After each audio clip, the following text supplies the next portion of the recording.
शांति। ओम शांति। तो बहुत ही सुंदर ये मुरली हम सब के लिए बाबा का संदेश कि घर कब आओगे।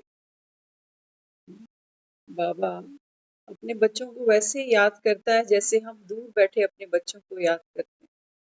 कभी फोन करेंगे, कभी चिट्ठी। चिट्ठी का तो आजकल ट्रेंड ही खत्म हो चुका। बाबा कहता है बच्चे मैं भी तुमको याद करता हूँ। ये घर बाबा कहता है मेरा सूना सूना है तुम बच्चों के सिवा। तो बाबा कहता है बच्चे संदेशा तो मेरा तुम रोज ही सुनते हो कि अब घर जाना है, कर रहे हो तैयारी। या बाबा कहता है तुमको ये दुनिया जहाँ बाबा कहता है वास्तव में तो ये हमारी कर्म भूमि है ना। बाबा कहता है तुम रूहानी सेल्वेशन आर्मी हो। तो बाबा समझाता है तुमको घर की माँ की आंचल की याद नहीं आती। मैं प्रेमिका बन के बाबा कहता है तुम्हारी याद में बैठता हूँ। बाबा कहता है तुमको तुम्हारे काम धंधे धंधे दोरी से फुर्सत नहीं मिलती। तो आज हम भी बाबा को प्रॉमिस करेंगे बाबा मैं एक दिन आऊंगा और जल्दी ही आऊंगा, सारे ये काम निपटा के। ये काम है, ये बोझ है हमारे मन पर, है या नहीं है। बाबा कहते हैं बच्चे तुम बहुत प्यार से तो पहले जाला बुनते हो सपनों का। ये वासना है ना, ये इंसान को अंदर से खत्म कर देती है दीमक की तरह। लेकिन लगता है नहीं, हम आगे बढ़ रहे हैं, हम तरक्की कर रहे हैं। बाबा कहते हैं बच्चे तरक्की तो है, ऐसा नहीं कि मकान बनाना, परिवार जमाना, बच्चों को पढ़ाना लिखाना। बाबा कहता है ऐसा नहीं है कि ये तरक्की नहीं, ये है तरक्की। लेकिन बाबा कहता है बच्चे ये तरक्की कौन सी है। ये तरक्की है, बाबा कहता है एक विनाशी दुनिया। बाबा कहता है सब करो, लेकिन करते करते बाबा कहता है अपने को स्मृति दिलाओ कि मैं आत्मा तो अविनाशी हूं ना, मेरा इन चीजों से पेट नहीं भरेगा। करते भी अपने को याद दिलाओ। रोटी खा रहे हो, रोटी खाते भी याद दिलाओ कि पेट भरेगा। आत्मा इससे संतुष्ट नहीं होगी, आत्मा को कुछ और चाहिए। बाबा ने आज सुबह बोला ना मुरली के अंदर कि ये जो तुमको मुरली सुना रहा हूं ना, ये तुम्हारी बुद्धि का पूजन। तो मनन चिंतन करो इसका। बाबा कुछ पहनते हो, ओढ़ते हो, किसी के संबंध संपर्क में आते हो, कोई जिम्मेवारी उठाते हो, बाबा कहता है अपने को याद दिलाते चलो कौन हूँ, किसकी हूँ, कहाँ जाना है। लक्ष्य क्यों भूल जाता है बाबा कहता है। तो जैसे दुनिया में देखो मौत भूली पड़ी है सबको। हाँ, बाबा कहता है मृत्यु तो सब भुलाए बैठे हो। इसलिए शमशान घाट हम अपनी कॉलोनी के बीच में कभी नहीं बनाते, एकदम बाहर जाके बनाते हैं कि ना यहाँ आते जाते इस पे नजर पड़े और ना मन में ये विचार आए कि मुझे भी आना पड़ेगा। इसलिए बाबा कहता है बच्चे अब ये तुम्हारा अंतिम जन्म है, तुम राज ऋषि हो। तुम बाबा कहता है वो ब्राह्मण नॉलेजफुल आत्माएं हो जो इस अंतिम जन्म में खुद खुशी करती हो। देखो शब्दों को अगर कभी खोलो ना, खुद खुशी। हम सुसाइड को एक नया शब्द भी सुनते हैं कई बारी, खुद खुशी। अपनी खुशी से चले गए। हम बाबा कहते हैं बच्चे सुसाइड को भी तुमने क्या नाम दे दिया, खुद खुशी। वास्तव में बाबा कहता है ये तो संगम पर बाबा कहता है तुम्हारी डिग्री होनी चाहिए कि तुम बाबा कहता है खुद अपनी सूझबूझ से, अपनी बाबा कहता है बोध से, अपनी अवस्था से, बाबा कहता है खुद खुद की खुशी को प्रायोरिटी देते हुए, ये मेरी खुद की खुशी है कि मैं भगवान का बच्चा बनाऊं। जबरदस्ती थोड़ी वो बना सकता है मुझे। जबरदस्ती हमसे भगवान भी कुछ नहीं करा सकता। करा सकता नहीं, करा सकता। अगर करा सकता तो सबको बांध के ले जाता एक ही साथ स्वर्ग। क्यों पढ़ाना पड़ता, क्यों हमको कहता कि बच्चे मेरे नंबरवार हैं। खुद खुशी। बाबा कहता है हाँ तुमको अपनी खुशी से चलना है। एक लड़की फेरे ले तो खुशी खुशी ससुराल जाए। बाबा कहते हैं बच्चे तुम्हारी खुशी है ना बाप का बनने में, बाप को समर्पण करने में, पुरानी दुनिया की व्यर्थ की बातों को छोड़ने में खुशी है ना तुमको। तो बाबा कहता है इसको खुद खुशी कहो। नहीं तो बाबा कहता है फिर ये खुदकुशी तो बहुत महंगी पड़ेगी तुमको। बार बार मन बाबा कहता है तुमको पीछे लेकर जाएगा। इसलिए बाबा समझाते हैं कि बच्चे संदेशा तुमको रोज भेजता हूं, इसीलिए ताकि तुम्हारा मन मजबूत बनता जाए, तुम्हारी अवस्था पक्की बनती जाए। गडरिये की कहानी सुनते थे ना। हाँ, गडरिया रोज कहता था शेर आया भागो भागो शेर आया। तो गांव वाले कहते थे कि ये रोज पागल बनाता, लेकिन शेर तो आना ही था। बाबा कहते बच्चे मृत्यु तो आनी, मैं तुमको रोज यही कहता हूँ आने वाली है, आने वाली है, करो तैयारी आने वाली। बाबा कहता है मृत्यु से बच सकते हो, छिप सकते हो मृत्यु से क्या। और मृत्यु कहीं बाहर से नहीं आती, शेर तो फिर भी बाहर से आता दिख जाएगा आपको, लेकिन मृत्यु तो भीतर ही है। कैसे रोके, किसी को रोक पाए आज तक? जिन्हें इच्छा मृत्यु के वरदान थे वो भी चले गए दुनिया से, और आप और हम। बाबा कहता है बच्चे ये अंतिम जन्म, अब खुद की खुशी से चलो, खुद की खुशी से। ऐसे नहीं कि भगवान आया है अब क्या करे, प्राण तो निकालेगा धर्मराज की तरह, मरना तो पड़ेगा। बाबा कहता है नहीं बच्चे, खुशी खुशी घर चलना है अभी। संदेशा तुमको यही आ रहा है कि बूढ़ी माँ है तुम्हारी, वो तुम्हारा इंतजार कर रही है कि मेरे बच्चे 5,000 वर्ष से नीचे गए पड़े हैं, दुखी भी हो रहे हैं, परेशान भी हैं, मुक्ति भी मांगते हैं, लेकिन घर आने का नाम फिर भी नहीं लेते। बाबा कहते हैं बच्चे घर में गांव में तेरे सुख है, आजा वापस। ये चेहरे बाबा कहता है इनको खोल के देख, जिनको बच्चा समझता है, जिनको परिवार समझता है अपना, ये सब बाबा कहता है आत्माएं तुम्हें। मोह रखा है बाबा कहता है इस मोहिनी ने सबको। कोई बाबा कहता है सत्य को देखना ही नहीं चाहता। सत्य को नहीं देखोगे तो सत्य ढका थोड़ी रहे। सूरज को नहीं देखूं आंख बंद करके पड़े रहो तो सूरज ये थोड़ी कि तुम्हारे आंख बंद करने से निकलेगा ही, वो तो निकल चुका। भगवान तो आ चुका। जिन्होंने पहचानना है वो पहचान चुके, जो लेते जा रहे हैं वो खुद भरते जा रहे हैं, और जिनको शंका है वो सोए पड़े। बाबा कहता है सबका अपना अपना पार्ट होगा, लेकिन हाँ, बाबा कहता है जो प्रीत बुद्धि आत्माएं हैं, जिनको मेरा संदेशा मिल गया, बाबा कहता है वो खुद की खुशी से मेरे साथ साथ चले। हम पता क्या करते हैं, कई बार हम ज्ञान सुनते हैं ना, अंदर अंदर से कई लोग तो घुटन सी महसूस करते, कहते बाबा अच्छा ज्ञान सुन। एक तरफ कहता है दूसरों को दुख नहीं दो, दूसरे भले ही हमको दुखी करते रहे। बाबा कहते हैं बच्चे दुख धाम में बैठे हो ना, बाबा कहते हैं तुम्हारा परिवर्तन क्या होगा, खुद की खुशी। खुद की खुशी किसमें है? बाबा कहता है मुक्ति में। अगर बाबा कहता है आप दुख लेते रहे और दुख देते रहे तो तुम्हारी मुक्ति फिर कैसे करवाऊं। इसलिए ये जितनी भी बाबा की हमको श्रीमत मिलती है ना, एक एक श्रीमत ये हमको चक्रव्यूह तोड़ने की विधि देती है। बाबा कहते हैं ये लूप है, जन्म जन्मांतर। बाबा कहता है सुख का आधा कल्प पाठ बजाया, फिर बाबा कहता है अभी दुख का पाठ बज रहा है द्वापर से। लेकिन हम क्या सोचते हैं, हम सोचते हैं इस कलयुग में सुख दुख का पाठ बजा रहे हैं, ऐसा नहीं है। बाबा कहते हैं बच्चे सुख और दुख एक है, बाबा कहता है रात और एक है दिन। हम तो इस कलयुग में बैठकर भी कहते हैं सुख दुख तो लगा रहता है सबके साथ। बाबा कहता है देखो माया ने तुमको कितना अंधा बनाया। बाबा कहता है इस दुख की दुनिया में भी जहाँ इतनी लाइलाज बीमारियां हैं, हाँ बाबा कहता है जहाँ घर घर के अंदर आज शीत युद्ध है, जहाँ बाबा कहता है झगड़े सुलटाने के लिए तुमको कोर्ट कचहरी जाने पड़ते हैं, वकील करने पड़ते हैं। चोर चकारियों का इतना डर है, घर घर में सीसीटीवी कैमरे लगा रखे हैं, बच्चों को जीते जी प्रॉपर्टी देने में डर लगता है। ऐसी दुनिया में भी बैठकर बाबा कहता है अहो मम माया, तुमको सुख दिखते हैं, तुमको सुख दिख।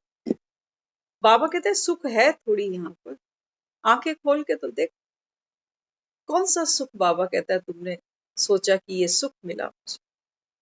बाबा कहता है बस जब तक सुख आ रहा होता है तभी तक ये सुख दिख रहा है। आते ही जब ये प्रवेश कर जाता है ना जीवन में, तो बाबा कहता है यही दुख का कारण बन जाता है। जैसे इंसान है ना, इंसान जब चलता है तो उसकी परछाई काले रंग की बनती है, बनती, परछाई तो काली ही बनेगी ना। बाबा कहता है बस सुख आता तुमको दिखता है और उसकी परछाई बाबा कहता है दुख की होती है। इसलिए अब बाबा अपने को समझाता कि तुम सब वो आत्माएं हो जिनको चिट्ठी तो मिल चुकी है, ये अब घर जाना। बाबा कहता है बच्चे तैयारी वही आत्मा करेगी जो इस गडरिये पर भरोसा करे, सिर्फ टाइम पास नहीं कि ठीक है कुछ नया सुनने को मिल रहा है, देखते हैं, मन बैठेगा मन मिलेगा तो करेंगे, नहीं करेगा तो कोई बात नहीं, है ना। बाबा कहते हैं कि बच्चे जो करेंगे सो पाएंगे। इसलिए भगवान का महाप्रसाद है। बाबा कहते हैं बच्चे मैं तो आ चुका अपने समय पर, अब बाकी का मदार बाबा कहता है तुम बच्चों पर। माँ बाप तो कमाता है, कमाकर बच्चों को माँ रोटी बनाकर दे देती है, कितना बच्चा खाता है, कितना उसको पचाता है, कितना शक्तिशाली बनता है, बाबा कहता है ये पार्ट तो तुमको खेलना पड़ेगा। तो आज की जो मुरली है बहुत सुंदर, बहुत इंटरेस्टिंग मुरली। बाबा कहते हैं बच्चे वहां विनाश देखने के लिए तुमको भी मास्टर महाकाल बनना पड़ेगा। बाबा कहते हैं महाविनाश देखने के लिए, विनाश तो देख रहे हो ना, बाबा कहता है अब बाबा कहता है महाविनाश की तैयारी। तो इसके लिए बाबा कहता है तुमको भी क्या बनना है, महाकाल। महाकाल बनने की सहज विधि क्या है, हर समय अकाल तख्त नशीन होकर रहना। बाबा कहता है महाकाल वो आत्मा जो सदैव अकाल तख्त नशीन पर विराजमान है, क्योंकि आत्मा अजर अमर अविनाशी है, आत्मा को काल खा नहीं सकता, ये है महाकाल की निशानी। बाबा कहता है ना मैं कालों का काल महाकाल। महाकाल माना, बाबा कहता है बच्चे काल माना समय। बाबा कहता है अब ये जो कलयुग का समय है ना, बाबा कहता है ये खत्म हो चुका अभी। इस बाबा कहता है काल से मैं तुमको बाहर निकालने आया। और काल मृत्यु को भी कहते हैं। बाबा कहते हैं बच्चे काल से तो नहीं बच सकते ना, इसलिए तुमको भी क्या बनना है, बाप के समान अकाल तख्त नशीन। जरा भी देह का भान होगा तो अकाले मृत्यु के समान।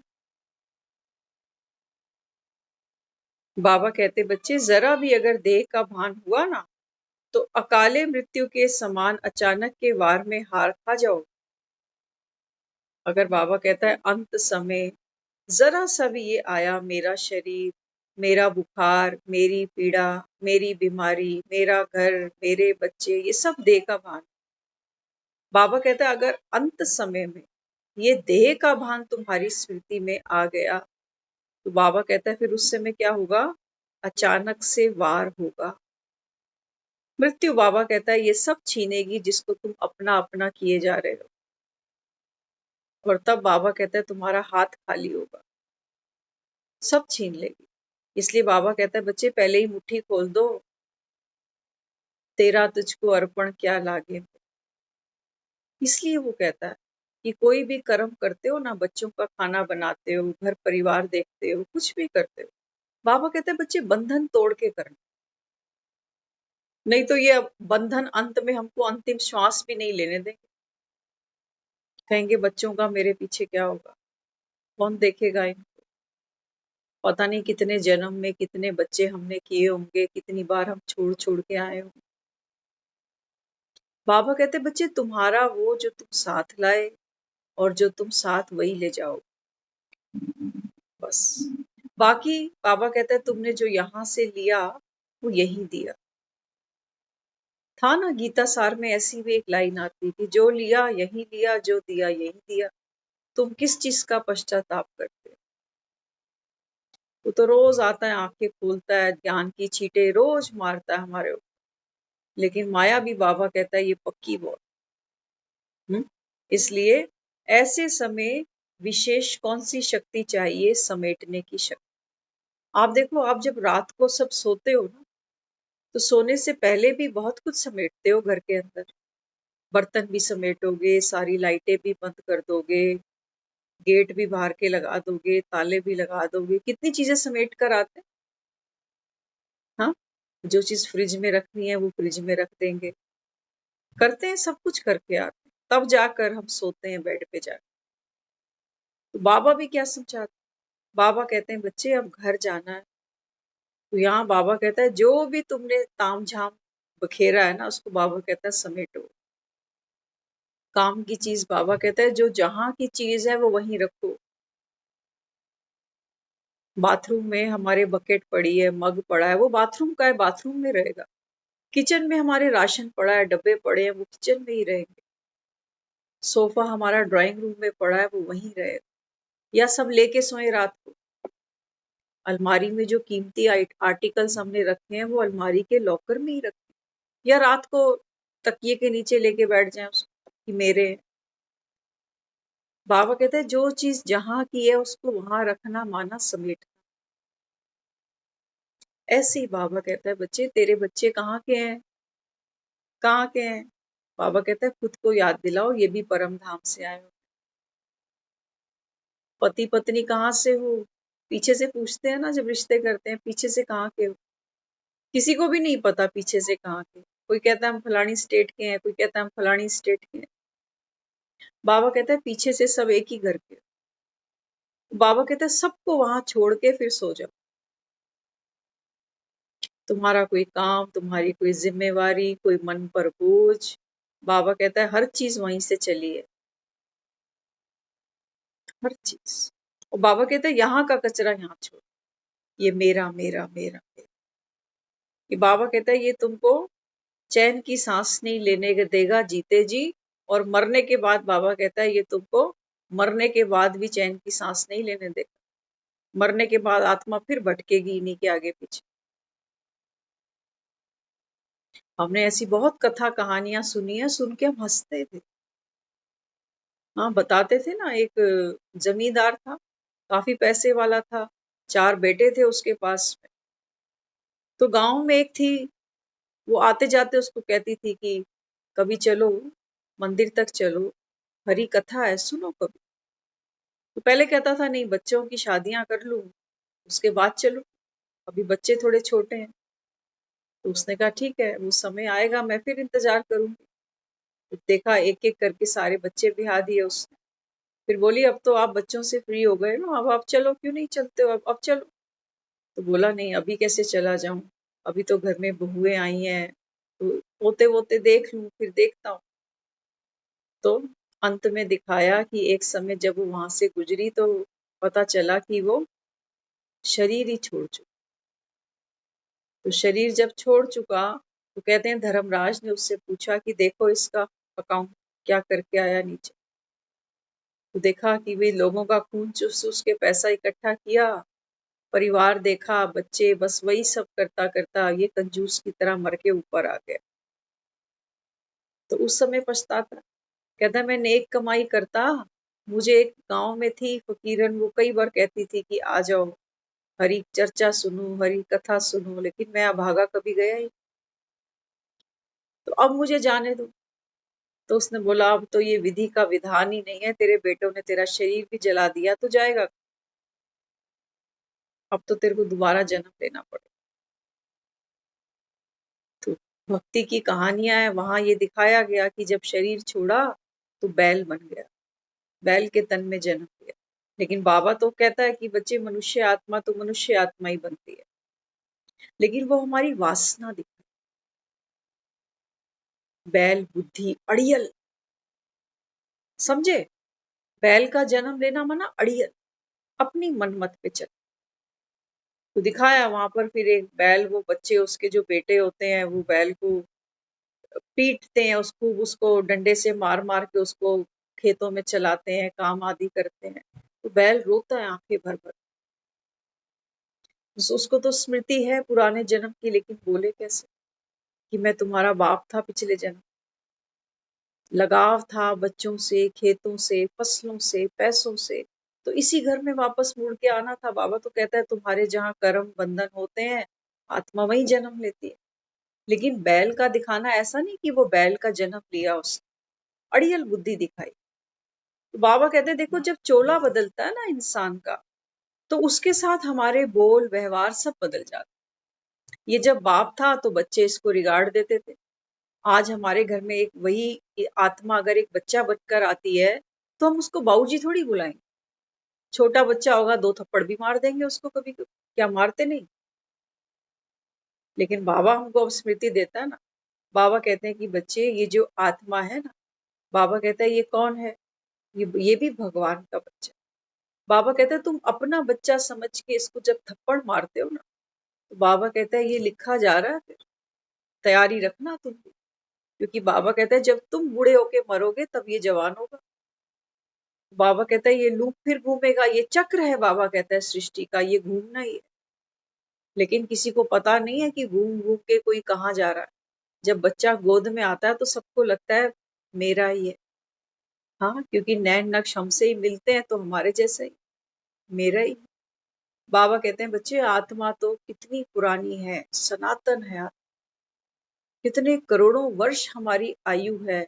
बाबा कहता है इसका तो कोई हिसाब ही, कितने जन्म आत्मा ने लिए, कोई गिनती नहीं। क्योंकि कितनी बार बाबा कहता है ये चक्र घूमता है। तो तुम्हारे शास्त्रों में लिख दिया 84 लाख। आपकी जो घड़ी है, कमरों में हर कमरे में एक घड़ी लगी हुई, ये कितने चक्कर लगाती है, गिने कभी? इतने सालों में ये घड़ी कितने चक्कर लगा गई, कितने लगा गई, गिन सकते हैं? बाबा कहते हैं तुम्हारे शास्त्रों ने यही किया कि घड़ी के चक्कर गिनते गए, वो कितने चक्कर लग गए। लेकिन बाबा कहते हैं एक ही चक्कर था वो,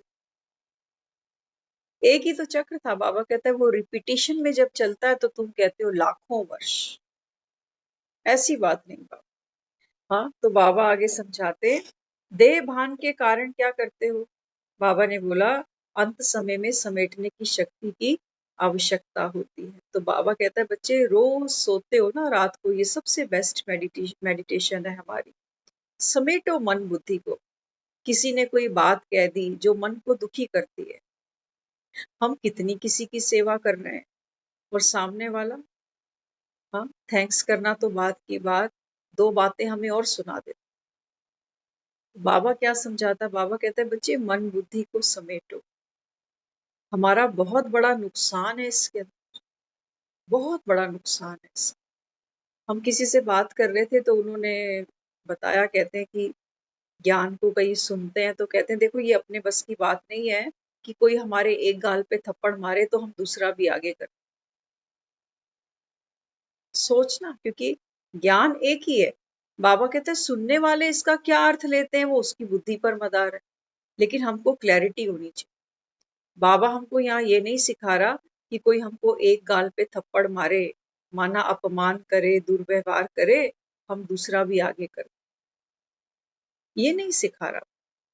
हमको वो मजबूर नहीं बना रहा, हमको वो दुखी नहीं बना रहा, हमको तो वो गब्बर सिंह बना रहा। क्या फायदा है बाप की श्रीमत पर चलने से, जब तक हमें पता नहीं होगा हम चलेंगे भी क्यों? देखो क्या होता है, हम जब ये सोचते हैं कि कोई मेरे साथ गलत बोलेगा, गलत कहेगा, तो फिर मैं क्यों सुनूं? क्या मैंने चूड़ियां पहन रखी हैं? ये तो हमारी अपनी ही लाइन है। हमने जिंदगी में कभी चूड़ी नहीं पहनी आज तक, कभी नहीं पहनी। हाँ, इसका मतलब क्या है? बाबा कहते हैं कि बच्चे, हर आत्मा आपके जो संबंध संपर्क में आई है ना, बाबा कहते हैं बच्चे, आपका इसके साथ कोई पुराना रुका हुआ हिसाब किताब जो अब, बाबा कहता है चुकतू होना है, क्योंकि अंतिम है तुम्हारा अभी। हो सकता है उस आत्मा का अंतिम ना हो, लेकिन बाबा कहता है तुम तो ज्ञानी बन रहे हो ना। ज्ञानी माना पावरफुल आत्मा। तो बाबा कहता है कोई तुमको हर्ट करे, तो तुमको मैं कौन सी पावर दे रहा हूं? आप देखो प्लास्टिक की बाल्टियां होती हैं हमारे बाथरूम, क्यों? क्योंकि प्लास्टिक पानी से गलता नहीं है। लोहे की बाल्टियां गल जाती हैं। आपने अगर देखी हो, हमारे पास लोहे की बाल्टियां होती थी पुरानी, तलवे उनके गल जाते थे, बाल्टियां टूट फूट जाती थी। प्लास्टिक को अगर आप संभाल से रखो, चलाओ, तो प्लास्टिक कभी पानी से गलता नहीं। बाबा क्या दे रहा है? बाबा हमको वो पावर दे रहा है। बाबा कहता है बच्चे, कोई आत्मा आपके संबंध संपर्क में आए, बाबा कहता है वो तो पुराना वही देगी जो तुम देकर आए हो, इसलिए तुम दुखी नहीं हो। मान जाओ तुमने दिया हुआ। पहली बात, ये सब पॉइंट्स हमको स्ट्रांग बनाने हैं। ये प्लास्टिक बन रही है अंदर से हमारी स्थिति। वो पानी हमारा कुछ बिगाड़ नहीं पाएगा, कोई जंग नहीं खाएगा हमको, कोई उसकी बातें मन को खाएंगी नहीं जंग की तरह। तो पहले पहले बाबा क्या कहता है? बाबा कहता है तुम्हारा दिया हुआ तुमको वापस मिल रहा है। उस आत्मा को बाबा कहता है क्या करो? रहम दिल बन जाओ। तो वो आत्मा आपको क्या देना चाह रही थी? कानों में कोई शब्द पड़े, बाबा कहते हैं बच्चे दिल दुखा, सुना कानों ने, दुखा दिल। देखो मजे की बात, जहर कानों में पड़ा और कानों ने क्या किया? यहाँ भेज दिया। बाबा क्या समझा? बाबा कहता है कि बच्चे अब क्या करो, इस विष को बाहर फेंको। उसके पास जो था उसने तुमको दे दिया। अब बाबा कहता है तुम्हें क्या देना है? विष को बाबा कहता है अगर विष तुमने वापस लौटाया, कल परसों में एक वीडियो देख रहे थे, उसमें बताया था जो डायबिटीज पेशेंट होते हैं ना, उनकी एक ट्रीटमेंट दी उन्होंने। तो वो क्या करते हैं, एक थाल में नीम के पत्ते और करेले, उसको ग्राइंड करके ना एक थाल में पेशेंट को कहते हैं इस पे चलो। काफी देर तक वो उसके ऊपर चलते रहते हैं नंगे पांव, थाल के अंदर ही चलते चलते। आधे घंटे के बाद में वो पेशेंट से फिर डॉक्टर पूछता है बताओ क्या लग रहा है? तो वो पेशेंट कहता है कि जो नीम और करेले के पत्ते मेरे पाँव में आपने रखे हैं, इसका इफेक्ट मेरी जीभ पर आ चुका है। करके देख लेना आप भी, आपको पता चल जाएगा। जो चीज पाँव में थी उसका स्वाद अब जीभ पर आ गया। बाबा क्या कहता है? बाबा कहता है कि बच्चे अगर आपका मन और बुद्धि इन्हीं बातों में चलता गया, नीम और करेले वाली, तो बाबा कहता है ये स्वाद, ये बाबा कहता है तुम्हारी जीभ तक पहुंचेगा और तुम भी बाबा कहता है उसको ये दे जाओगे। हमने चूड़ियां तो नहीं पहनी हुई है, लेकिन इसकी आड़ में जो हम उसको देंगे ना, वो हमको फिर और ज्यादा रिटर्न देनी पड़ेगी। इसलिए बाबा कहता है कि बच्चे एक चुप हजार सुख। भगवान कह रहा है।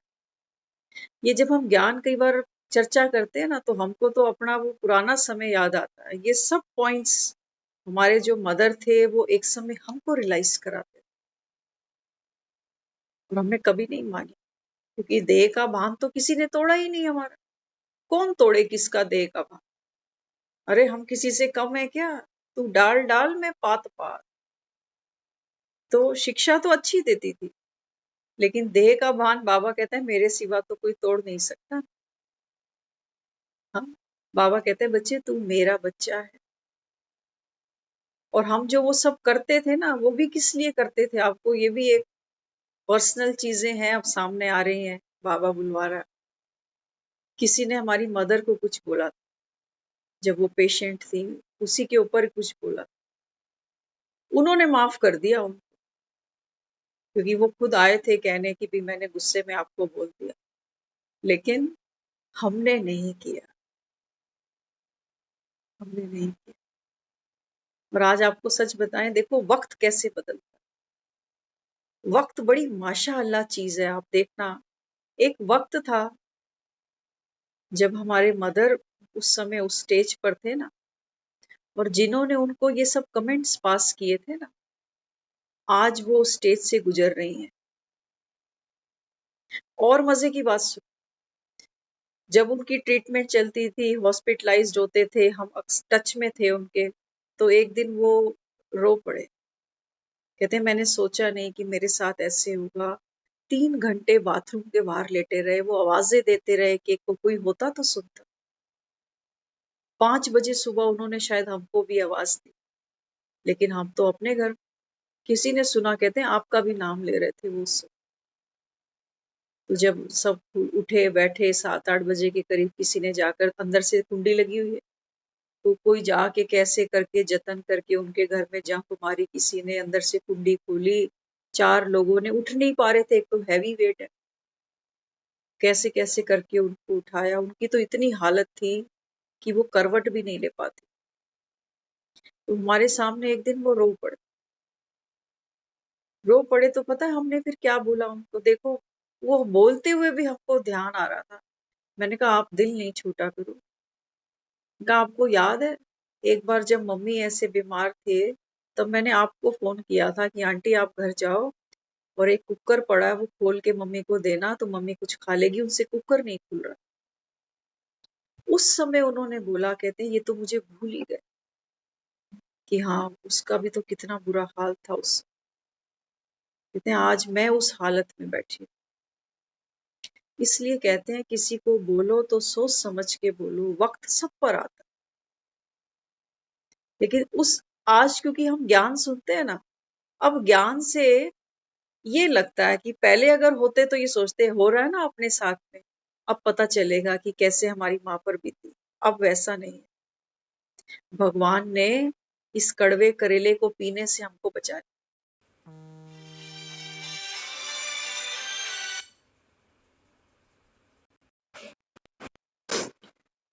तो आज उनके साथ में सपोर्ट भी करते हैं और वो आए दिन हमसे बात भी करते हैं। आज वो 90% रिकवर कर चुके हैं, जबकि हमें ये लगता था ये गए, बचने वाले नहीं। बहुत क्रिटिकल हालत थी, एक पे एक ऑपरेशन उनके हुए, एक पे एक ऑपरेशन, एक पे एक। अभी भी एक ड्यू है, पेंडिंग है उनका ऑपरेशन। तो हम सब आपको ये क्यों बता रहे?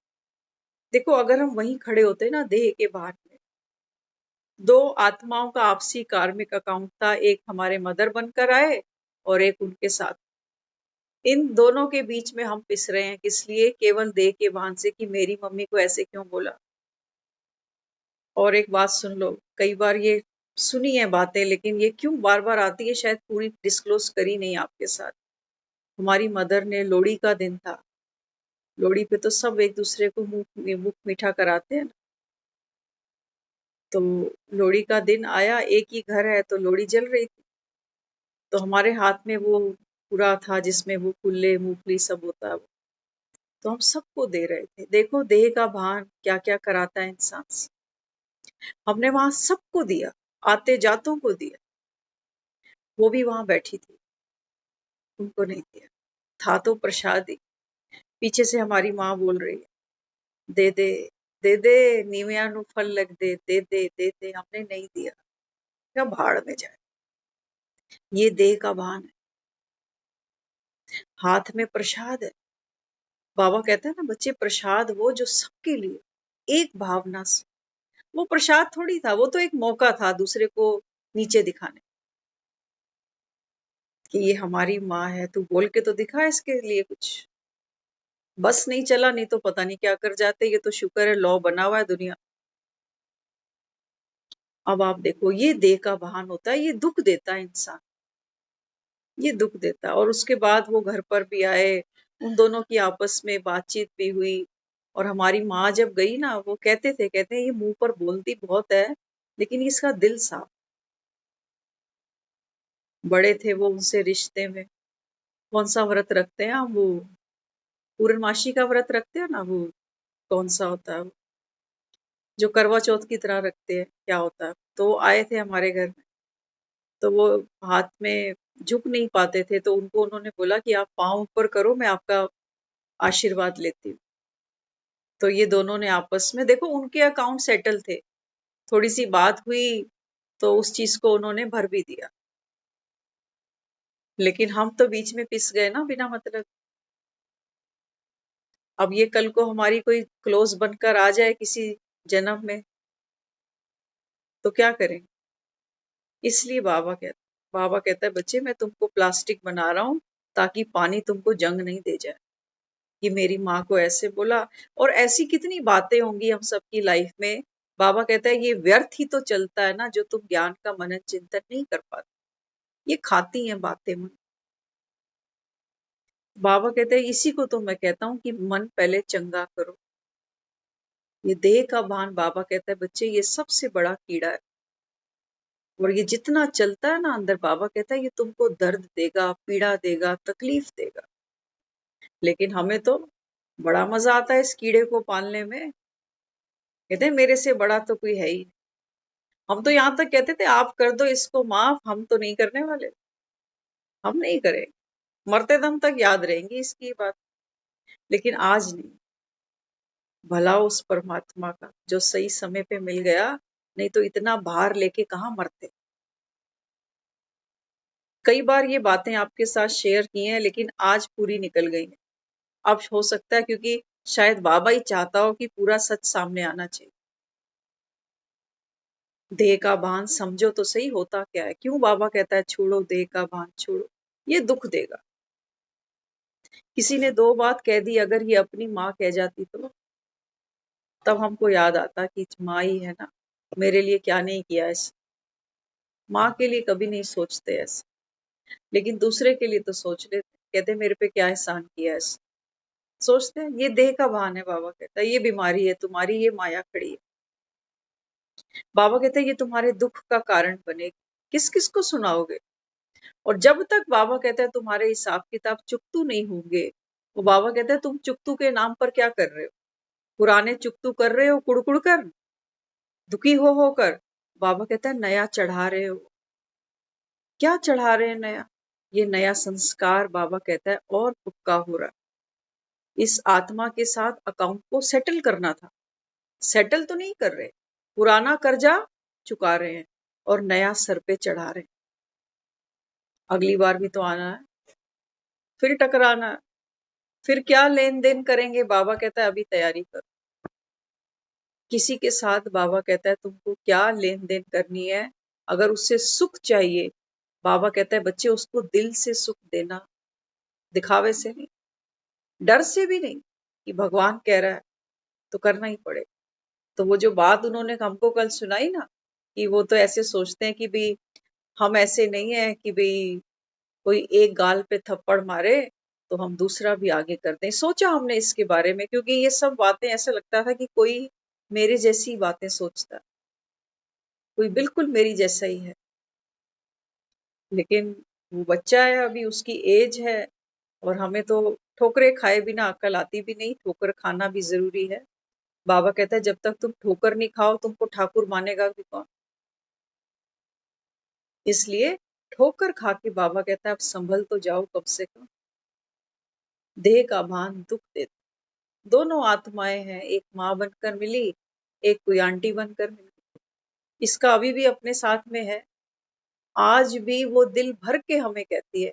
हम भी उनको कहते हैं कई बार, मैंने कहा आप में ये सबसे बड़ी विशेषता है कि हमने लाख क्राइम किया होगा आपके लिए, गलत बोला भी होगा, गलत सुनाया भी होगा, लेकिन आपके अंदर ये बड़ी विशेषता है कि आप एज में इतने बड़े हो, रिश्ते में इतने बड़े हो, उसके बावजूद भी हर बार शुरुआत आप करते हो बोलचाल की, फोन मिलाने की। उस आत्मा का बहुत, इसकी तो बहुत विशेषता है उनके। अपनी सगी बेटी नहीं बोलती आज उनसे, उनको भी उन्होंने हमारे से व्हाट्सअप करवाया, वॉइस कॉल क्या क्या कराया। आज उस बात को कितने साल हो गए, कोई जवाब नहीं है वहां से, लेकिन फिर भी वो बेचारी सोचती है कि भी कुछ किया होगा मैंने कभी। खुश रहे चल, ये रिश्तों की सच्चाई है हमारी।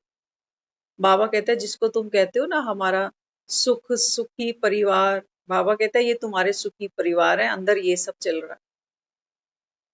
बताओ कोई एक भी ऐसा घर हो जिसके अंदर ये मंथराएं नहीं बैठी हुई है। है ना सबके घरों में। यहीं से हम हर्ट होते हैं, यहीं से हमारे रिश्तों में विष घुलना शुरू होता है। और जब हमें मिलता है तो फिर धीरे धीरे पैरों से करते करते उसका जो स्वाद है मुख पर चढ़ी जाता है। कहते हैं हम थे नहीं ऐसे, लेकिन इसको देख देख कर हम भी ऐसे बन गए। करते हैं नहीं करते ऐसे, देखो देह का रंग कैसे चढ़ता है, इसलिए बाबा कहता है कुसुम जो है तुमको ये डुबोएगा। बाबा कहता है सोच समझ कर बैठना, अभी कहीं पर भी बैठ। अनेक जन्मों का बाबा कहता है अभी तुम, हर जन्म की बाबा कहता है कहानी तुम्हारी यही डिजाइन हो रही है। सुख चाहते हो ना जीवन, बाबा कहते हैं बच्चे सुख जो होता है ना, वो हमको लगता है कि हमारे शरीर से मिलता है, हमको पैसों से मिलता है, हमको हमारे रिश्तों से मिलता है। उसके ऊपर हम सब मेहनत कर रहे हैं, पैसा भी कमाते हैं, अपने शरीर का भी ध्यान रखते हैं, रिश्तों में भी मरते मरते भी जिए जा रहे हैं इनके लिए। लेकिन बाबा कहता है गहरे आओ। बाबा कहता है जो सुख मिलता है ना तुमको, वो संस्कार बाबा कहता है तुमको सुख या दुख देते हैं।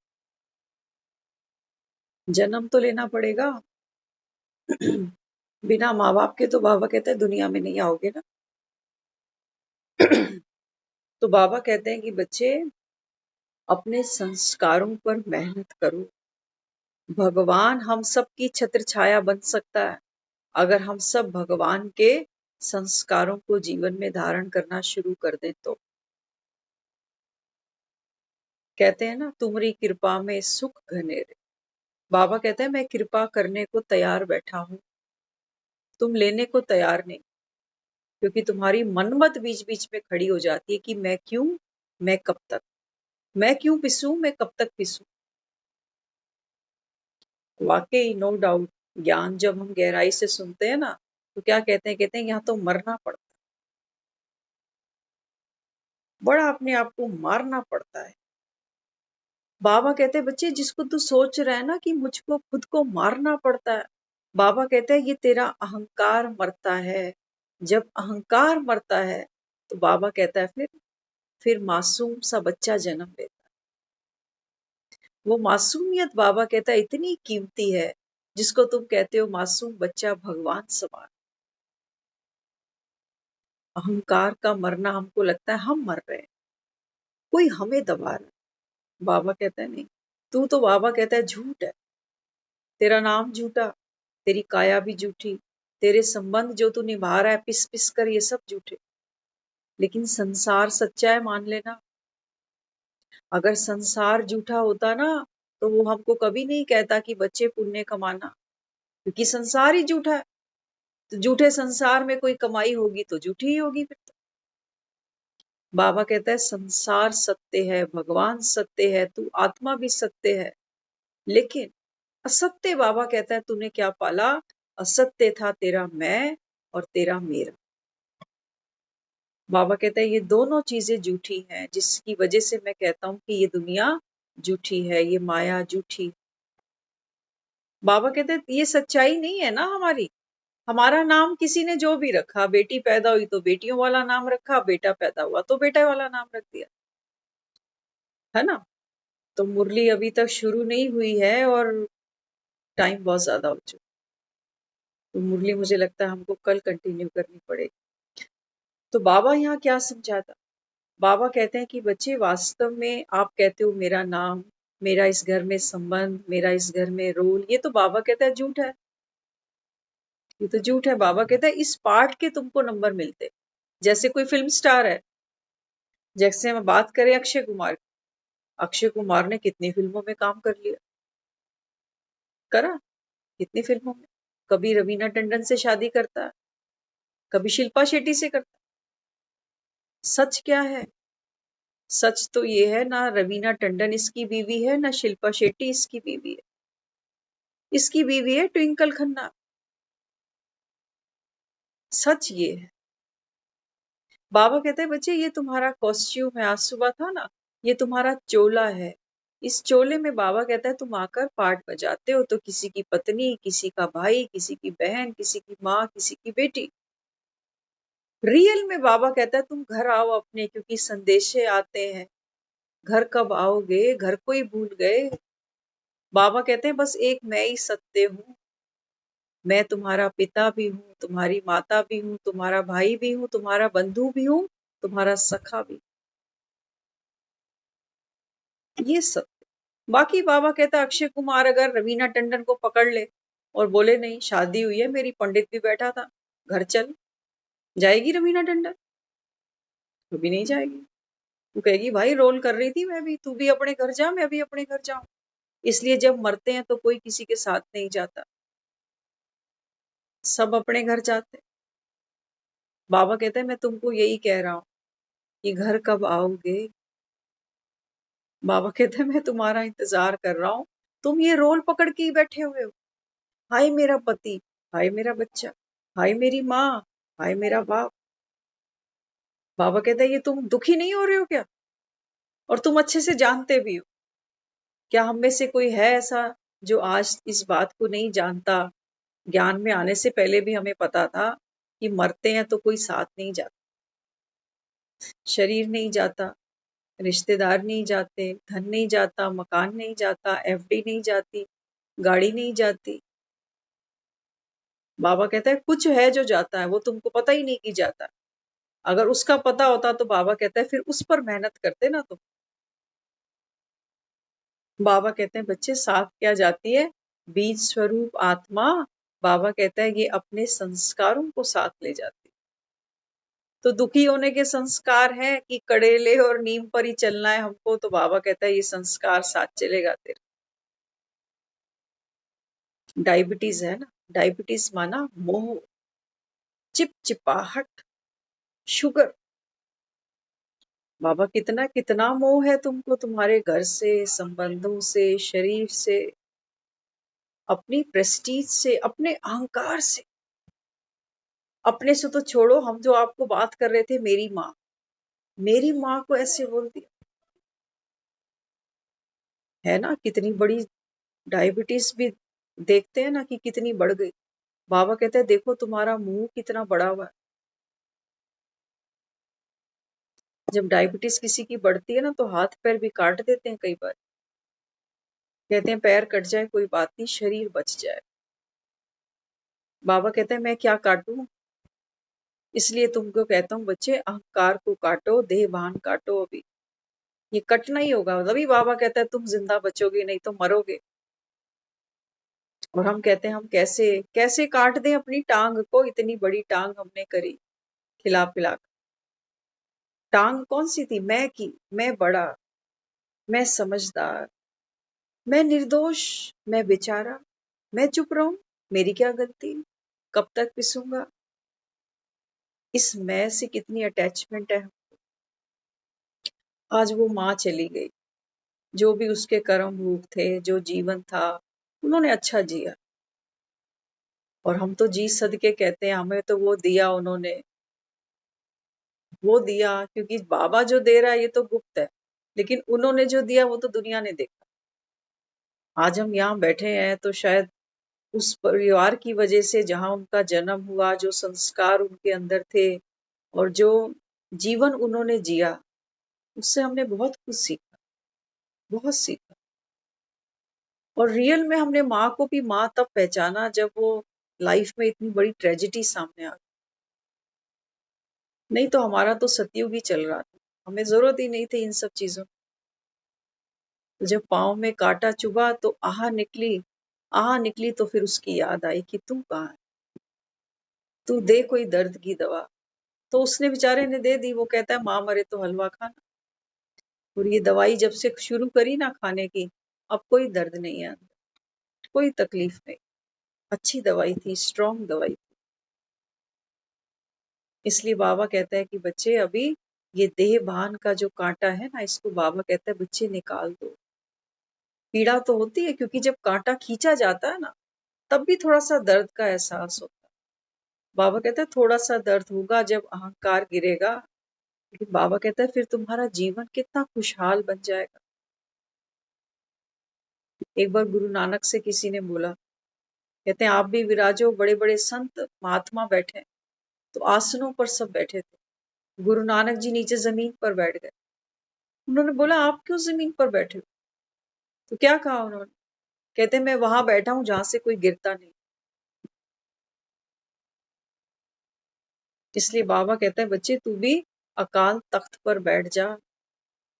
नहीं तो बाबा कहता है देह के भान से तो जब गिरोगे ना, कहा ना सुबह मुरली में, हाँ बाबा कहता है भाई ये जो अमृत है ना, बाबा कहता है मुरली जिसको हम कहते हैं, सोमरस जिसको कहते हैं, बाबा कहते हैं जब ये चढ़ती है तुम्हारी नाम की, तो बाबा कहता है फिर तो जैसे तुमको वैकुंठ का रस मिलता है। बाबा कहता है लेकिन जब गिरते हो तो चकनाचूर, देह का भान आया। बाबा कहता है फिर देखो कैसे चकनाचूर हो। इसलिए बाबा हमको फर्क समझा रहा है। बाबा कहते हैं बच्चे मैं तो सिर्फ समझा रहा हूं तुमको, बाकी करना ना कर। बाबा कहता है ये बात तो तुम बच्चों पर, तो बाप बच्चों को समझानी देता है, श्रीमत देता है, अच्छे बुरे की समझ दे देता है। लेकिन बाबा कहता है बच्चे मदार तुम्हारी बुद्धि पर भी होगा, मदार तुम्हारे पुरुषार्थ पर होगा, मदार तुम्हारी पढ़ाई पर होगा, मदार तुम्हारे योग पर होगा। इसलिए बाबा कहता है करेगा कौन, बच्चे करें। इसलिए बाबा कहता है बच्चे पहचानो तो सही। हाँ, रोग को पहचानो, रोग के सिम्टम्स को पहचानो। अब बाबा कहता है तुम पहले तो ये रियलाइज करो कि मैं बीमार तो हूं, मन तो दुखी है मेरा, करना तो सब कुछ है, इतने साल किया है और भी आगे करते ही जाना है। लेकिन बाबा कहता है बच्चे अभी विधि को बदल दो तो तुम्हारी सिद्धि बदल जाएगी। विधि को बदलना है सिर्फ, और विधि बड़ी सहज बता दी है बाबा ने। बाबा कहता है चलते फिरते निश्चय रखना मैं आत्मा हूं। क्या इसमें भी तुमको संशय है? हाँ, बाबा कहता है अगर संशय आता है तो रेगुलर मुरली सुनो। बाबा कहता है रेगुलर मुरली सुनोगे तो बाबा कहता है जो माया पीछे खड़ी है ना, ये जो हम मुरली सुनते हैं ना, बाबा तो कई बार मुरली में कहता है जब ज्ञान सुनते हो तो माया बीच में दखल नहीं करती, लेकिन यहाँ पर भी करती है। कितनी बार रीजॉइन रीजॉइन करते हो। दुनिया में किसी से फोन पे बात करते हैं ना, तो पीछे से किसी की आवाज आ रही होती है, कोई डिस्टरबेंस होती है, तो चार लोगों को चुप करा देते, कहते चुप हो जा मैं फोन पे हूँ, सुनाई नहीं दे रहा मुझे। किसी को कहेंगे टीवी की आवाज कम कर दे। वहां की बातों की हमको इतनी वैल्यू है, और वो है क्या, वो करेला और नीम ही घोट रहे हैं अंदर हमारे बस। बाबा कहते हैं यहाँ जब मुरली में आते हो तो कितने घर के काम याद आते हैं, आते हैं। बाबा कहते हैं ये माया खड़ी, 1 घंटा।